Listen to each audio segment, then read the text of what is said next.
రుక్మిణికి ఎలాగో పెళ్లి అయిపోయింది కదా విరూపాక్షి. వాళ్ళ పనేదో వాళ్ళు చేసుకుంటారు. మధ్యలో పానకంలో పొడకలా నువ్విక్కడేం చేస్తావు? ఆ మాటకొస్తే నువ్వు ఎప్పటి నుంచో ఈ నెత్తిష్టేసుకుని కూర్చుని ఉండవు కదత్తా. నువ్వు కూడా బయటికి పోయి నీ బతికేదో నువ్వు బతకొచ్చు కదా.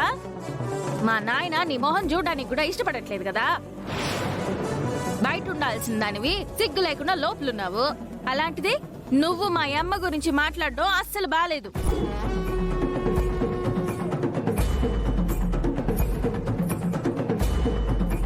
వాళ్ళతో మాట్లాడడం వేస్ట్ అమ్మాయి గారు.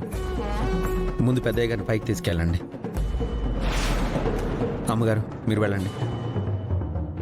గొడవ పెద్దదవుతుంది అనుకుంటే ఇంత సింపుల్ గా అయిపోయిందేంటి? నాయనా, ఈ మహాతల్లిని నాకు దూరంగా ఉండమని చెప్పు.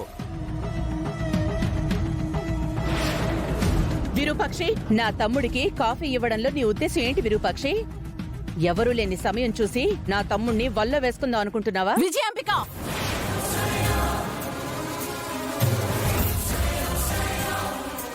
ఉన్నమాటంటే ఉడికిపోతున్నావెందుకు విరూపాక్షి? వల్ల వేసుకోవడం, మోసం చేయడం నీకు వెన్నతో పెట్టిన విద్య కదా.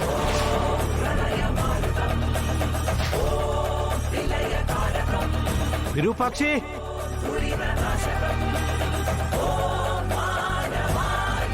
ఎంతకాలం నుంచి జరుగుతుందిరా? 2 ఏళ్ళండి అయ్యా.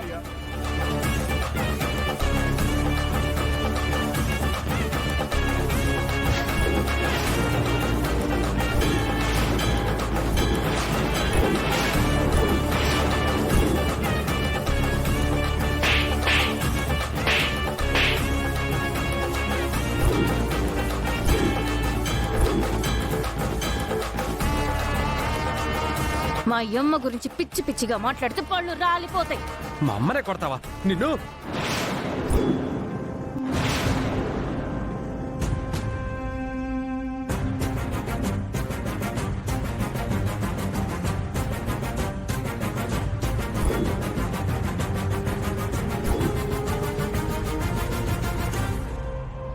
ఒక ఆడదయ్యుండి సాటి ఆడ మనిషిని అనరాని మాటలు అంటుంటే అదుపు చేయడం చేతగాని వాడివి ఇంకొక ఆడ మనిషి మీద చెయ్యెత్తుతావేంట్రా?